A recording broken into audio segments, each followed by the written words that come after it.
Good morning dear friends. आज का अपना टॉपिक है volume strength of H2O2। Volume strength of H2O2 इसका कैलकुलेटिव पार्ट एग्जाम्स में पूछा जाता है। ये मैंने लिख दिया है question. Calculate normality, second one is molarity, third one is strength and fourth is percentage strength of 10BH2O2 solution. Solve करते हैं। ये मेरे पास कोई कंटेनर है और इसमें मैंने 10BH2O2 सॉल्यूशन भरा हुआ है। 10BH2O2 का अर्थ यदि हम समझ लेते हैं तो इस क्वेश्चंस को हम पूरा सॉल्व कर पाएंगे। 10BH2O2 का अर्थ होता है कि यदि मैं इसका 1 लीटर लूं 10B सॉल्यूशन का, यदि मैं इसका 1 लीटर H2O2 सॉल्यूशन जो है वो 10 लीटर ऑक्सीजन गैस देगा।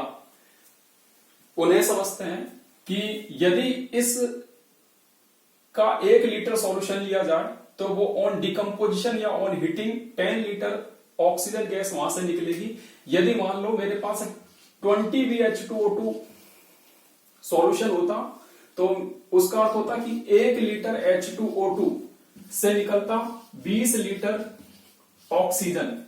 यदि मेरे पास 5BH2O2 होता तो उसका अर्थ होता कि इसके 1 लीटर H2O2 से 5 लीटर ऑक्सीजन गैस निकलती। तो बच्चों कई बार हमारे सामने कंफ्यूजन रहता है कि इसके 1 लीटर से 10 लीटर कैसे निकलेगा। तो ये जो 1 लीटर है ये लिक्विड का 1 लीटर है और वो ऑक्सीजन गैस के 10 लीटर है। तो उससे आपको किसी भी तरीके से डिस्टर्ब होने की आवश्यकता नहीं है। केवल हमको ये याद रखना है कि यदि 10BH2O2 सॉल्यूशन दे रखा है तो उसके 1 लीटर H2O2 से 10 लीटर ऑक्सीजन गैस निकलेगी।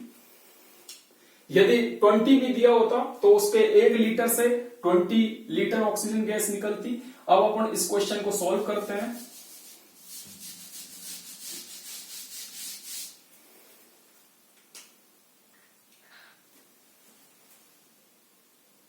H2O2 का जब डिकम्पोजिशन किया जाता है तो वो H2O प्लस ऑक्सीजन गैस देता है।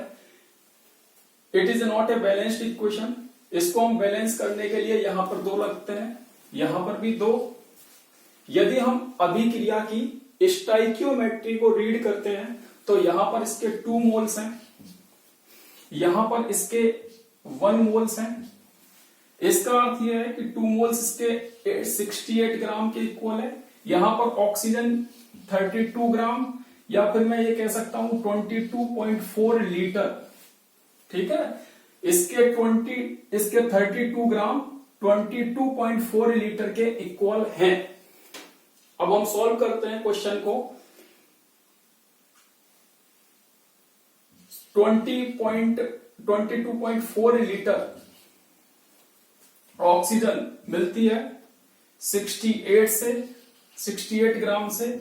1 लीटर मिलेगी 68/22.4 से और 10 लीटर जो मिलेगी 10 लीटर ऑक्सीजन वो मिलेगी 68 22.4 इंटू 10।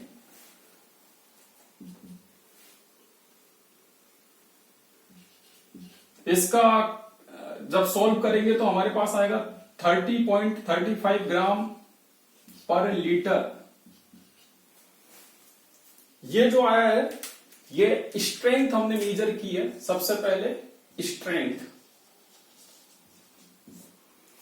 नेक्स्ट हम करते हैं परसेंटेज स्ट्रेंथ मेजर। परसेंटेज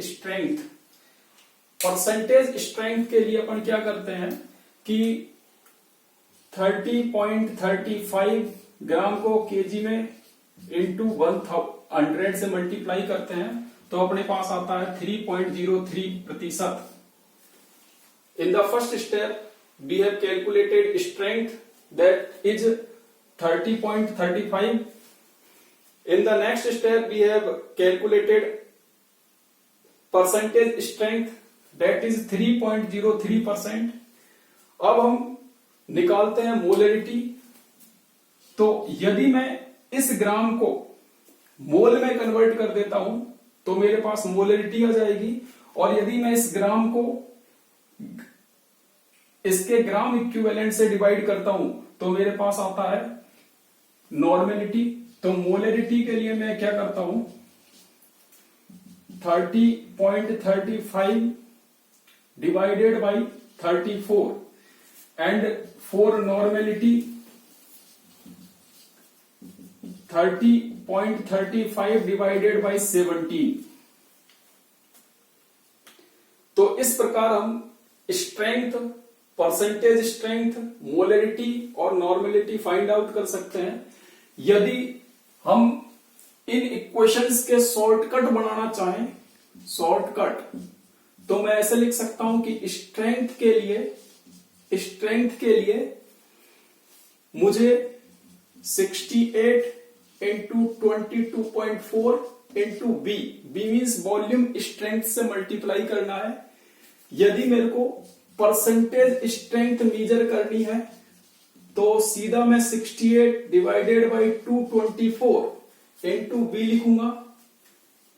यदि मेरे को मोलरिटी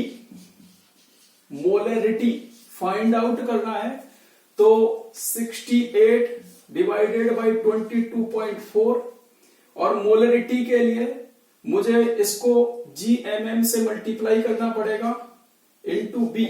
यदि मैं इसको डिवाइड करूंगा तो मेरे पास आएगा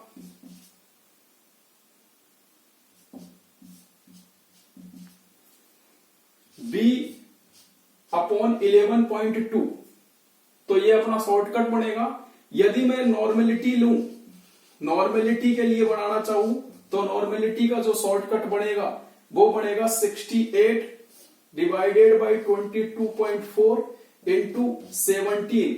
मैंने ऊपर लिखा भी है molar mass in the case of H2O2 34 and equivalent mass 17 into B. तो यहां पर B अपॉन 5.6, ये हमारे पास 4 शॉर्टकट्स बन जाएंगे। स्ट्रेंथ,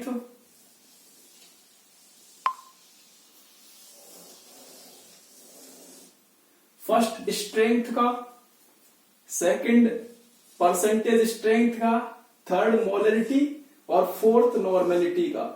इन शॉर्टकट के जरिए हम किसी भी H2O2 से संबंधित क्वेश्चन को सॉल्व कर पाएंगे। If you like the video then subscribe my channel. Thank you.